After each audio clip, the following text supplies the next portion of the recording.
betray you. I said, young man, I got me up. I want to be live, but I swear, not easy. My been rapping, my old man, I get it. My kid was doing, I'm breaking the profit. On my way, people calling me names. All the trouble I see, I ain't do at a piece. When the suffering, the sources, I copy the code, when they how I get paid. Sooner or later, my hustle pay. Let pay, and I'm rushing myself. Keep it cool, everything have a CC. Too much rushing, I probably chasing. One day. One day. I'll kill it cool. One day, I know my hustle gonna pay one day. Any mistake gonna see my face. Me pa know I'm not watching it. One day, success gonna come my way. I know my hustle gonna pay one day. Any mistake gonna see my face. Me pa know I'm not watching it. One day, success gonna come my way. Yeah. My mama was so worried. My papa was so worried. My friend was your money. Any mess that will come on that knees. So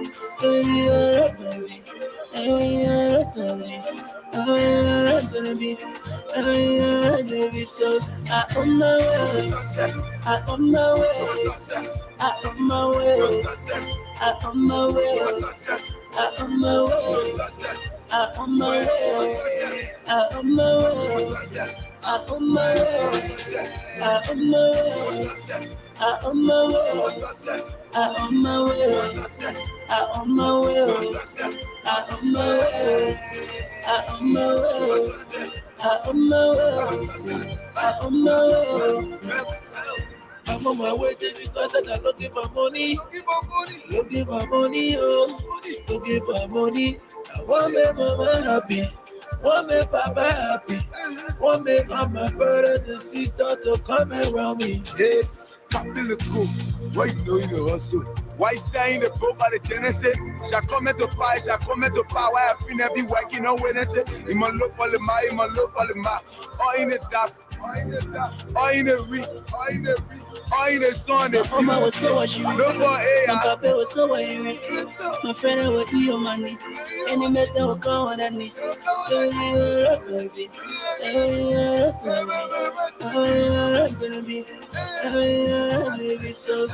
on my way. I on my way. I on my way. I on my way. I on my way. I on my way. I on my way. I on my way. I on my way. I on my way. I on my way. I on my way. I on my way. I on my way. I on my way. I on my way. I'm on my way to this house and I'm looking for money.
West African, mainly Liberian dishes.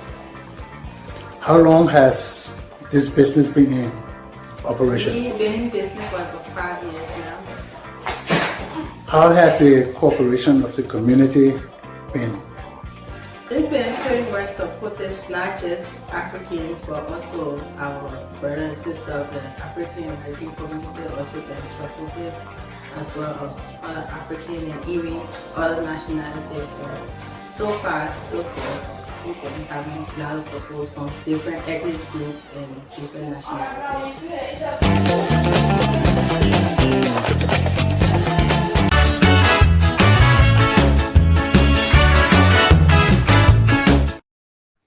Good morning, ladies and gentlemen. Welcome to Attorney Commander J.R. Cummings Chesson talk show. Today is the day after New Year's Day, January 2nd, 2023. Can you imagine? We're in a new year already, and things not getting any better. We hear about violence in New York, a little good news in Rhode Island. But anyway, right now it's 33 degrees in Providence, Rhode Island. It's kind of chilly and cool. What you say, Melvin? How you doing today? It's kind of chilly and cool, but we're going up to the 50 degrees today. Can you imagine that? This whole week's supposed to be nice and warm, at least to the middle of the week. But besides that, we don't know what's happening in the world, man. We woke up this morning, the news that a kid from Maine went to New York and assaulted 3 police officers there using a hatchet or some kind of colics. They had to shoot him in the shoulder or something. And good news in Providence, Rhode Island. Today, our mayor, new mayor, Mr. Smiley, is being put into office today, inaugurated or whatever it is. So he is assuming the office of mayor of the city of Providence, Rhode Island today. Good luck, Mr. Smiley. Right now, I know he's having a problem with the police. I don't know whether the police chief has left already, but we know the safety commissioner has been relieved of his position, and Mr. Smiley is supposed to be acting as mayor and public safety commissioner until he can appoint somebody. So, Melvin, what's happening on your side of the world? Well, we're back here in Belgium, the capital city of Europe, and the weather is kind of cloudy-like. I think it's about 8 or 9 degrees this morning. It's not windy like yesterday, but I think it's good for us at this moment because we have been used to very, very cold weather at this period of time. But surprisingly, things have not been very cold. So we're enjoying the atmosphere at this moment. Sounds very good. Ladies and gentlemen, we're still having a little mic problem today. You know, this is a holiday, so Melvin hasn't had the chance to go out to get his system set up yet. So probably by this week, everything will be all right when we start next week. So this is where we are so far. And Melvin going to play this tape because let me put up our topic first of all. We're still dealing with the issues of our candidates for the presidency of the Republic of Liberia. And during our Christmas Day, that was a New Year message. Our president, George Manuel Weah, was in the church addressing the Republic of Liberia.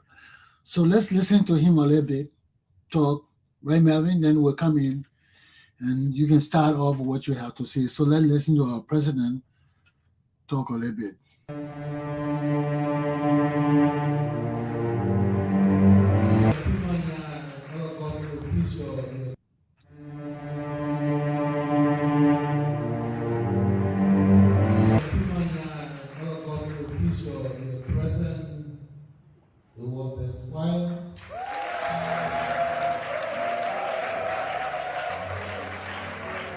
Our visiting guests, Liberian talent, family and friends. The Bible reminds us that God wants us to have the spirits of gratitude in all we do and say. When we are grateful, we will have greater happiness and satisfaction in our lives. We will recognize the influence of blessings of the Lord. So God said.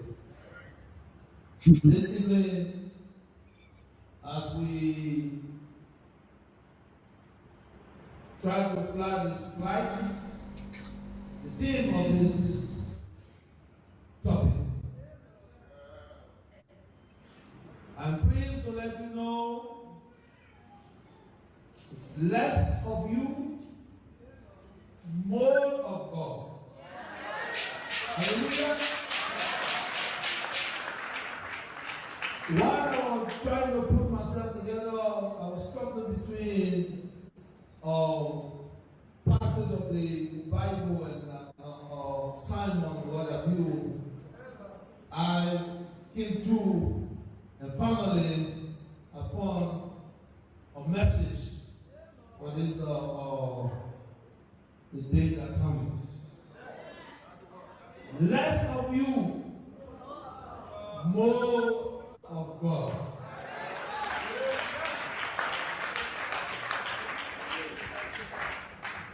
Because some of us, what often think life is about us. But it's not about us, it's about God. It's to make sure that we give gratitude to the Almighty God for everything. Psalm 24 verse 1, in King Version. The earth is the Lord's and the fullness thereof. The world and they that dwell therein. Fellow parishioners, fellow citizens, Christians everywhere. In a few minutes, we will be entering a new year by the grace of the mighty God.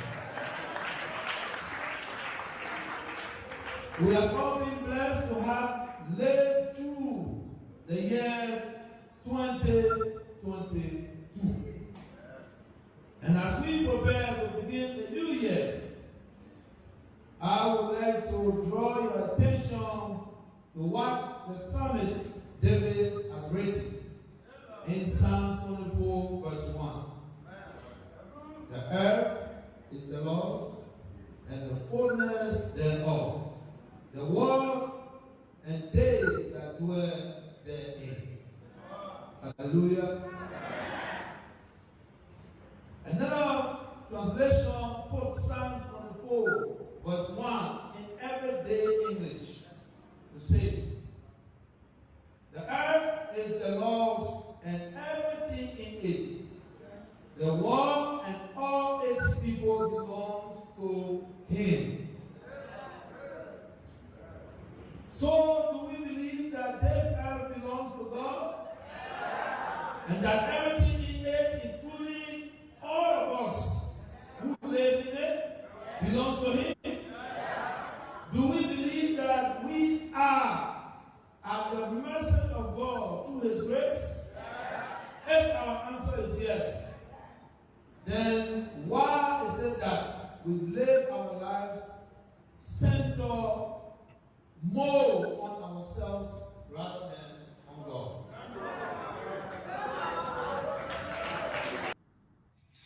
Okay, Melvin, that's enough of that. What's your take on this, Melvin?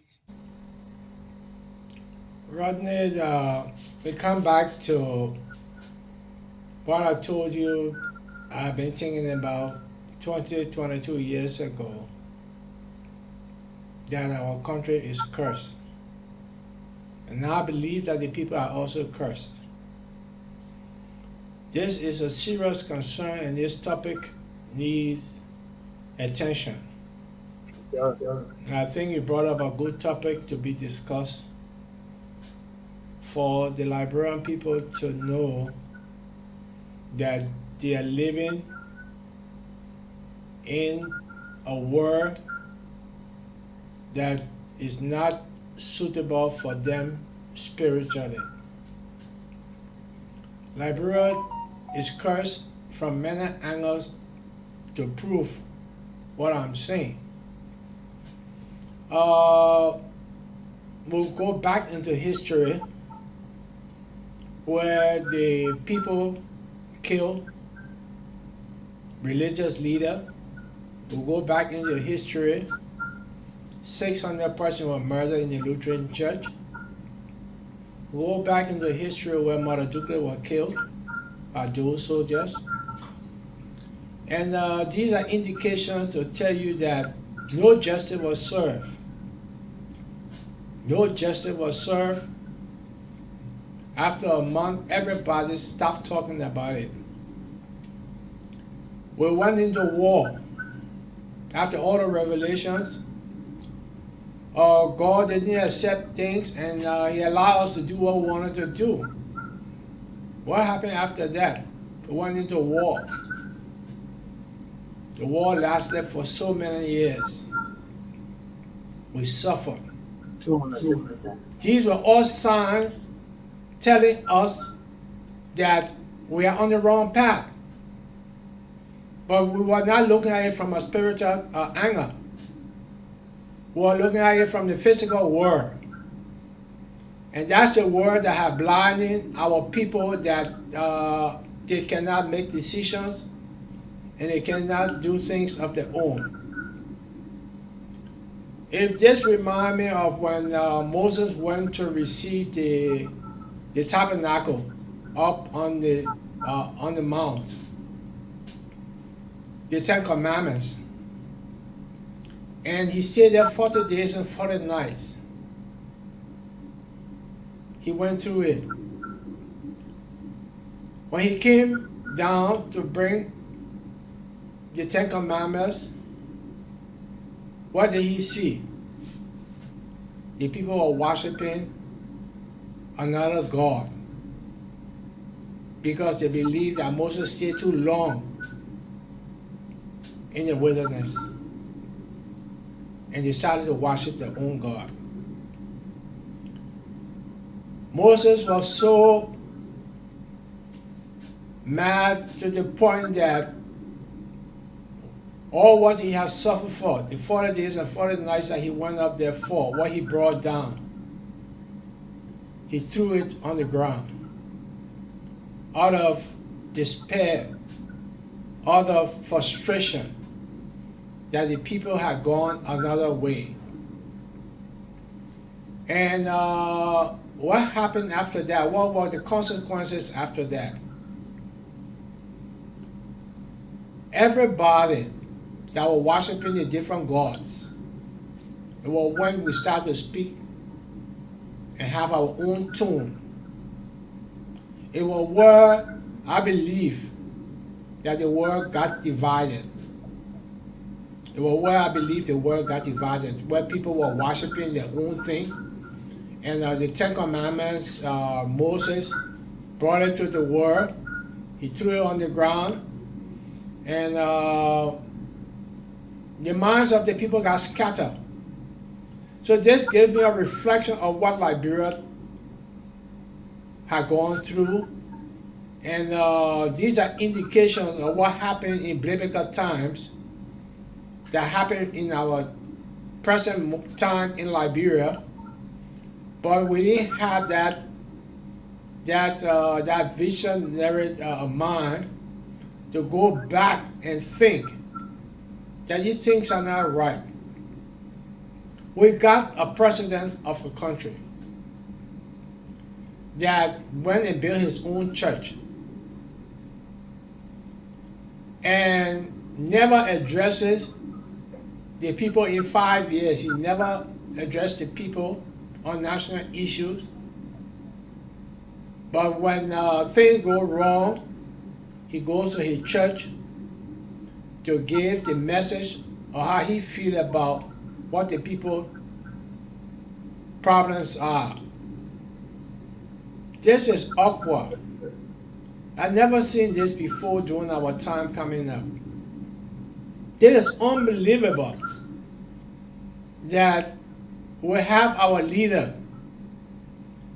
making a mockery out of the church. When was he ever ordained as a minister? Because when we were coming up, before you become a minister, you have to be ordained.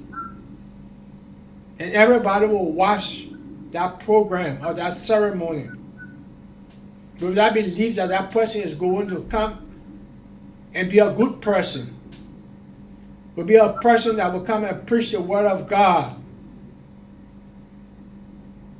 But right now, our country is infested with all sinners. We got the Nigerians there telling you that they can make you make money. We got the Ghanaians there telling you that they can give you luck. We got the Liberian populace following behind these people and paying church dues to them for future luck or to get future money. All of these things here are symptomatic. You know, these things here are sinful. It's not good for a society that we came up from, a Christian society, that we had to go to church, Sunday school, and follow the teaching of what we had learned from the pastors or in the Sunday schools. And not only that, parents were watching you on the outside, even if you're not your parent, and you misbehave on the outside, don't worry. Your mom or your pa will hear about it. True. That you didn't do the right thing, and they saw you on Broad Street, and your trousers were all down to your hip, you know, and you are this and you are that. You know, that's the society that we grew up in. That was a disciplined society. That is all missing today.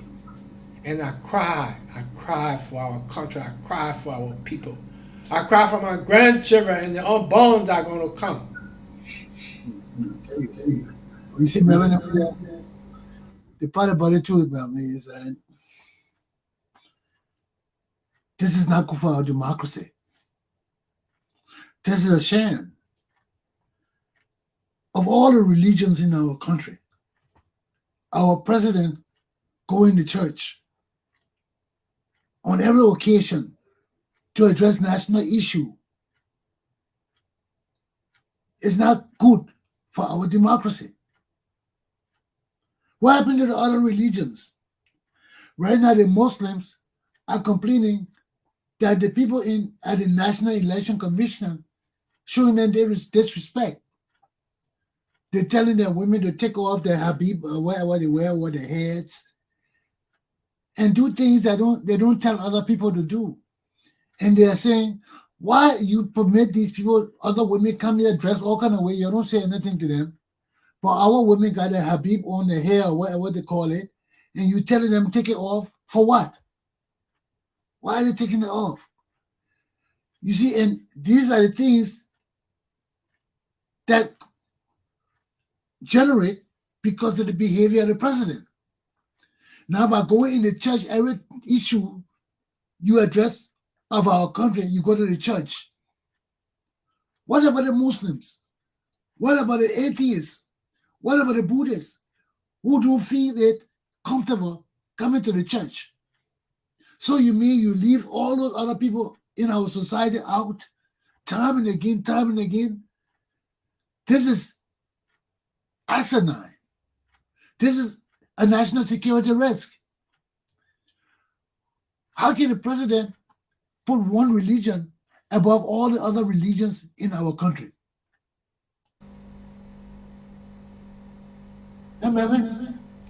Well, it's a serious problem that the leaders that we have do not have that subconscious mind to think that it's not only one set of people or one set of religion rather that live within the the vanguards of Liberia. When we were coming up, I remember that the Muslims had a day which was Friday. And the mosque there on Benson Street, Benson and Macklin Street intersection. Around. Yes, and around that street also were given 2 hours on Fridays that the traffic would be diverted for the people to stand up on the street there and put their mats down and pray. We went to schools with Muslims. I went to school with a lot of Madingos. And unfortunately, I would say, at times we didn't even know that these guys were Madingos. We lived with them, we played basketball with them, we went out to parties together with them. So we're not thinking about religion, the separation of religion at that time. They were given full respect as how they respected us, we respected them. That was a discipline at that time. Right now, politics had jumped with religion, which had made it very, very dangerous. Dividing the people, parties trying to divide the people from a religious point of view, is dangerous for the society. It's dangerous for the society because let's take for instance the CDC. CDC have Madingos, they have atheists, they have Christians, and they have other religion that being practiced in Liberia, but they are part of this party. So if you come out as a leader and only go to one area as you are saying, you only go to the church and leave out the others, it gave them that not good feelings, that this man don't care about our religion, he only care about us being with him, and he wants us to follow him for what he's doing, or what from his point, that he's a Christian and he's trying to preach to us. But I'm a Muslim. I would not want to take that in. And that's where the division comes in for the future. And these are some of the problems that have been created within the setting of our different political parties and their messages to the people. Mixing up, trying to mix up and put in religion with politics, and it's bad off. They have one other party there, I think, with only Madingo people. Only Madingo people, and it tries to tell you that they are not doing it because of religious thing, but they are doing it because they feel that they are lost in the society. You understand me? They are lost in the society. That's what they believe. And they have a right. No security. There is a right, and there is a point right there for them too. They believe that they are Liberian citizens, they were born there, and government not listening to them because they're Muslims and stuff like that, or the Madingos and stuff like that, and that brings in division. So we are divided. Let us admit the fact, Rodney, that Liberia right now, we are divided and we are segregated in a lot of other ways. And it's a big problem in how we're going to solve it. And I mean, well, you see, Melvin, our leadership is not helping the country. If our leadership were intelligent or mature enough to know that you can't mix religion with politics. As a leader of the country, you got to be very careful if you want to bring our nation together. You want to make everybody feel a part of the greater polity of our country. You can't go there, build church. George Weah never had church when you were a football player. He never talked about God when he was a football player. When he became a converted Christian and a pastor. Amen. When the man became a pastor. It's a serious thing. It's a sin. Serious sin. You know, you never been in the church before.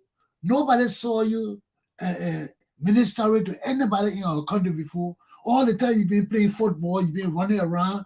Since you've been back, the whole while he was senator, he was never putting up church.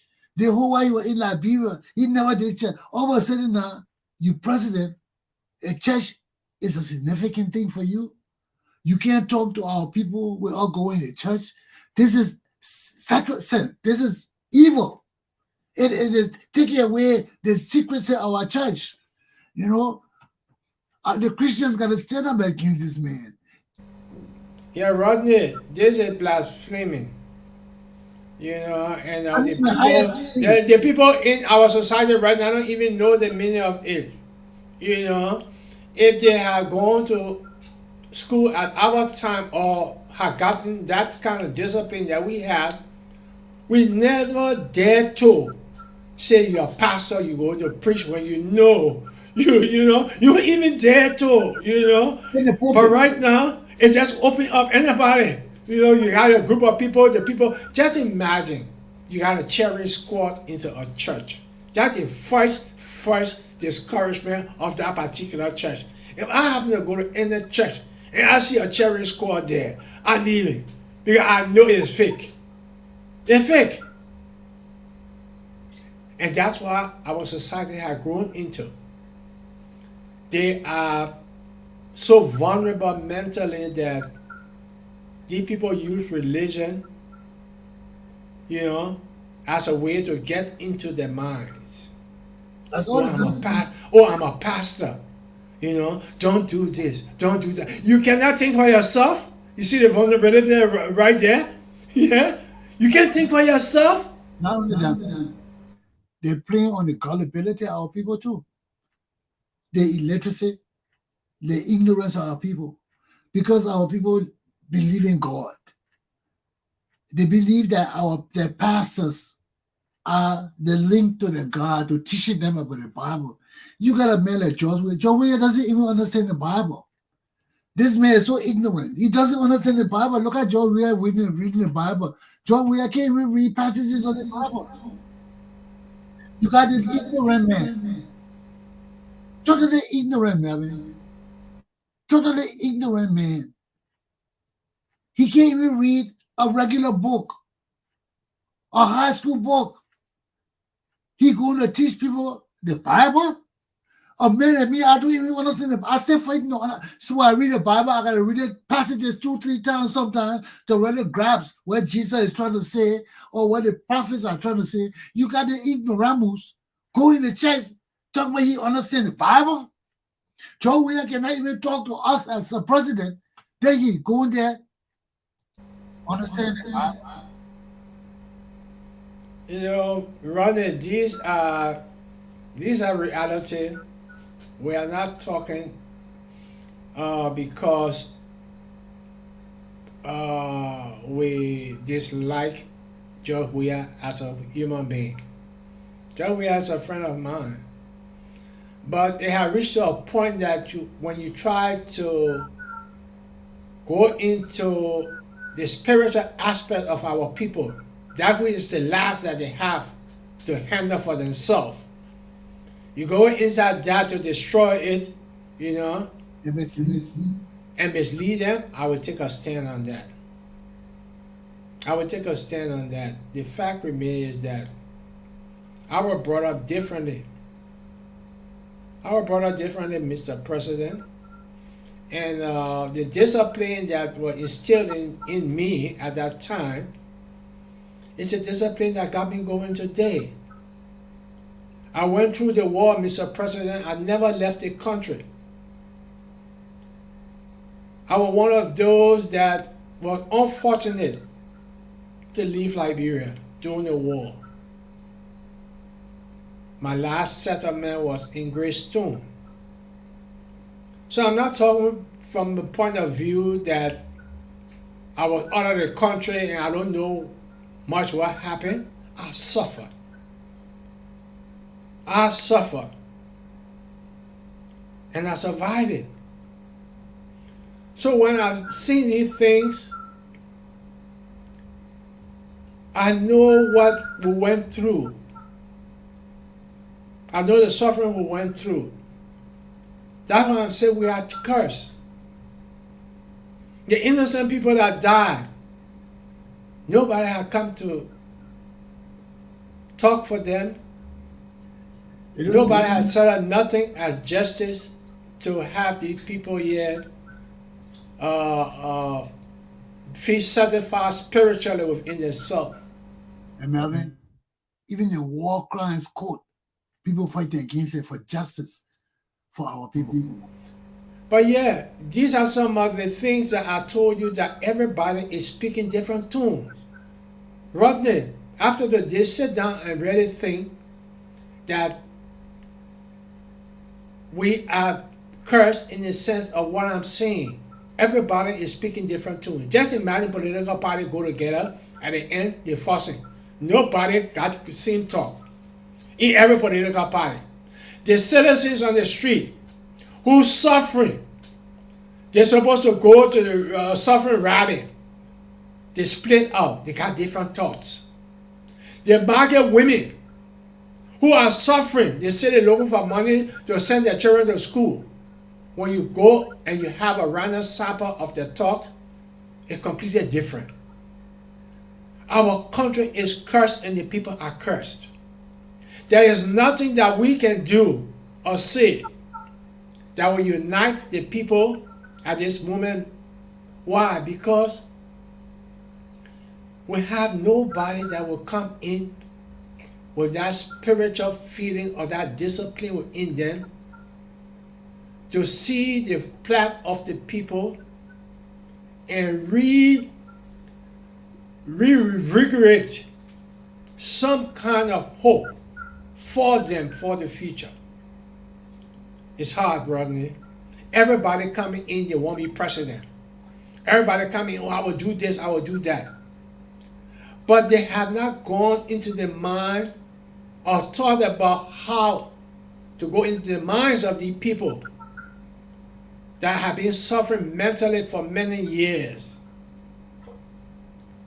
How will they go into their mind to help them? Because everybody is speaking a different language. Everybody. But you see, Melvin, our whole country is suffering from confusion. Our minds are confused from the war. We need rehabilitation. The whole we're so confused. Everybody feels that the leader, everybody feels that the boss, everybody feels that they can do everything. I mean, it's just a whole mess of a situation. People, you try to help people, the people you're trying to help won't tell you how to help them. They don't know how to help themselves, but they want to tell you what you need to do. They shit to be so damn funny. But what does that prove? It doesn't prove that the people mind. We come back to the same old thing that I'm talking about. That the people mind is messed up, and they will never come together. They will never come together and justify or make decisions for themselves. They only make decisions when they hear the leader say something, and what the leader say, what they follow. So that means to say we have Satan leading everybody into his ministry. Everybody do Yeah. what they want to do. Everybody do what they want to do. Can you imagine? You running a show, teaching the people, then the people telling you where you're supposed to teach them. Yeah? No, you're not going to teach that. You're not going to teach us this. And they don't know what you're teaching them. But you're teaching them, they're telling you, you're teaching them the wrong thing. And they can't teach themselves. Mommy, our country is cursed. You're right. You know, you just said it as it is, you know. And religiously, I tell you, man, I don't see us coming out of this thing so easily. Before my mom's died, I told you before, but you can follow up other information about how many churches in our one city there. How many churches? Everybody is building up a church to make money. So you know very well that the whole society is messed up spiritually. The people are messed up. The people have been brainwashed into the wrong thoughts of what religion is. Well, you know, man, during our war, a lot of people use voodoo, juju, all kind of drugs, anything they use to survive, to give them the sense of empowerment, you know, and this is the thing we're suffering from right now. Yeah, but that was the start of what we're suffering from right now. Pick up from where you're saying, you know, that's where the thing started from. When we were coming, we didn't know about all the juju and this and that. Okay, we said, yeah, but it wasn't a while, but there was something that was never to our mind because we knew it was not right or it was wrong. And when the war came on, and the people started to tell us that these men got medicine and bullet can't touch him. You understand, man? This general, yeah, that Butt naked. I was living up on Broad and Carey Street there. I gave you a short scenario of what happened rather. When you stand up to the top, to Nelson and Carey Street intersection, that up the hill there, you can see down the Amazon. Yeah. Okay, we saw the group, buck naked group, at that moment, preparing to come up on Carey Street, which Prince Johnson soldiers were in control. We're under Prince Johnson soldiers' control. And we heard the people saying that butt naked, that man, bullet can't touch him. And that's a man that is coming to our area. Just imagine Rodney, how nervous I was, my man. Where to go? I can't go across the bridge. I can't go further. And they said, butt naked is coming, and the bullet can't touch a man. So, few of Prince Johnson, soldiers that were in the area that, you know, I got them friendly with us, you know, because they're in the area, you have to know everybody in the area to protect the area and all of that. So we started to ask them, but how many soldiers here? We started questioning the soldiers from Prince Johnson area to send for more troops because the men who coming up here coming back. It was a piece of mess, my man. Right? Look, I thought I was dead, and they didn't even reach yet, you know. But they fought. They were broad daylight. It was about 2 o'clock in the afternoon. And actual soldiers did come in from Prince Johnson's side. You know, the troop that were at water side, they joined the troop there, and they had a patch at in between Newport Street area, by Finance Ministry area, right? So that was a big fight. They didn't allow them to reach up to us, and so I'm trying to tell you about the things that these people brought to the minds of the people, that they had the voodoo that they can't do this, and the voodoo for Prince Johnson.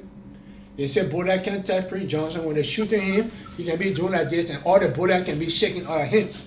So I was curious to meet that one of our Prince Johnson, you know, because I wanted to know, you know, well, with this kind of human being, whether the people shoot him, whether he can shake, and the bullet will run for him. But it's just the people who get the order. Let me tell you something. Right after the coup, my friend took me in the bush. We got there through his grandfather. That the first man that told me I was going to be a soldier. We were walking in the village. The guy told me to check in with my grandfather. walking the village. The guy, when we got in the village, the godfather hut were way at the end of the village and were walking. They were in the front of the yard, right in the sand. Then he left her, he said, you soldier. The guy said to me, Jack. I said, soldier? He said, yeah, you soldier. Then he bent down with so I got mad, you know, like, I can't come and graduate from college. What kind of Noko? I was thinking about Liberia Noko. I said, what kind of Noko business them I talk about? That was the second person that told me I would be soldier, man. The first person was a prophetess. I didn't know the prophet with me that walked down Broad Street, all of that with the bell.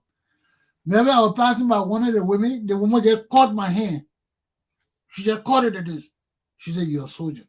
And she just left it and kept walking. The first time I wanted to get mad, man. I said, what kind of soldier business?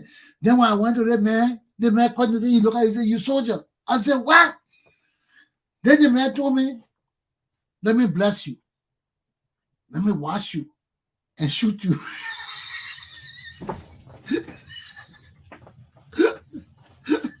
He said,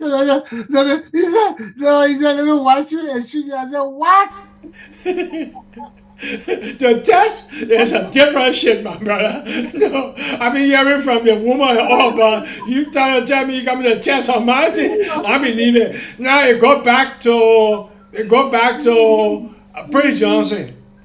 So we were on Prince Johnson's side, and the people said that Boakai could not tell Prince Johnson. But I had a very close friend, and he was number 4 in the Prince Johnson hurricane. The late John Yumming, who was the former police director. My good friend. And he the one that helped me to even survive up on that Carrier and Broad Street place where I was living, you know. And after he went to the area, he happened to he found me rather, and people gave him information that I was living up in the area still. He had a chance to come out one day, publicly to look for me, and he found me. So I was so afraid, you know. But that's a story that I would talk of its own, you know. He taking me to the base. But what I'm trying to say is that they said Prince Johnson had this medicine that Boakai could not touch him. And what the story that I heard too, that was really interesting, they said Prince Johnson will have two machine guns in his hand, you know, 2 machine guns.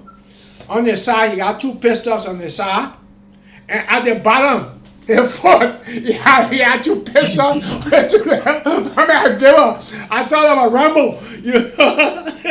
I thought of the more Rambo. I said, damn it, I want to meet this kind of man here because the people said this guy was very good, my man. The guy could fight. You know, we were coming up. I would have been seeing war movies, but I never saw a real person that they say I could take a gun from your foot and fire you, my man, and use a 2 gun and fire me. You also a real Rambo. That was the Liberian Rambo that I knew, that we used to say that Prince Johnson, at that time, Boakai couldn't touch him. He had Zeke. Right, we used to wear Zeke. That word was among us in the Prince Johnson era. The man got Zeke, my man. When they say you got Zeke, that means to say you got medicine that Boakai can kill you. So most of the young fighters, you know, that we knew, they were carrying these things down on their hand, on their ribs and all of that. And when we see them, we get afraid. Say, damn, that boy got Zeke, you know? Yeah, you know, that boy got Zeke.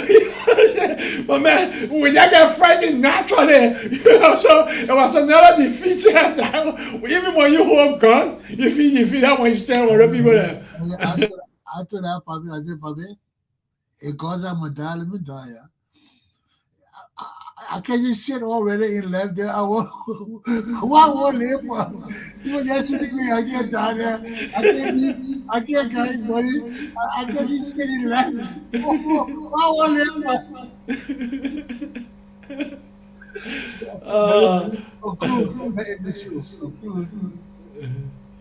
Yeah, we had a lot of experiences, but yeah. Yeah, we'll come back to our religious thing. I hope the Liberian people see for themselves th- that the religious leader only trying to lie to them. Because the first thing is that if somebody come to me and tell me, say, you want to make me rich, my first concern is that why you didn't make yourself rich? That's why I just defeat all these kind of things. No superstition I can believe in, because if you're trying to tell me that you can make me rich, I want to know why you cannot get rich. And secondly, you're trying to tell me to bring a cow. A cow that you can't. Rodney, how can I bring a whole cow to you? You understand me? A living cow. To tell me that you're going to make sacrifice for me to get rich.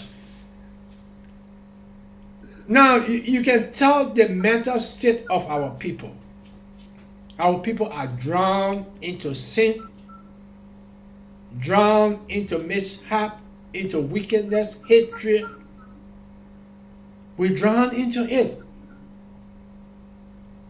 The country is split.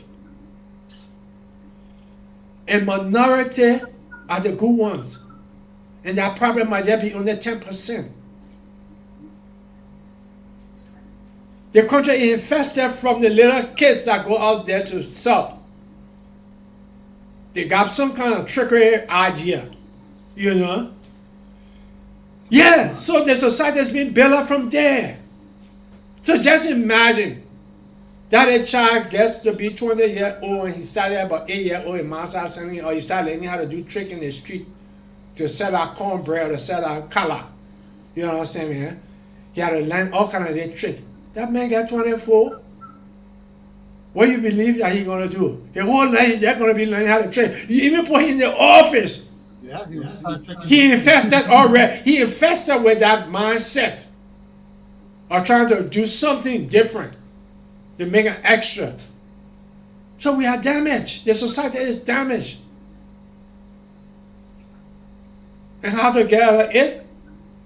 We don't even see anybody coming up with a solution. leaders. That's it. Okay. You learn that? Yeah, I learned that. Well, I just want to say thank you, Melvin, because we need to address these kind of issues in our community and society. For Christians to sit down and see our religious institution being turned into a political mockery. It's hard. It's hard for people who really understand the significance of the blessings of our God, the power of our God. For people to just come, ignoramuses, ignorant people, they just come and think they can play on the intelligence of our people and the minds of our people by using our holy, secret religion.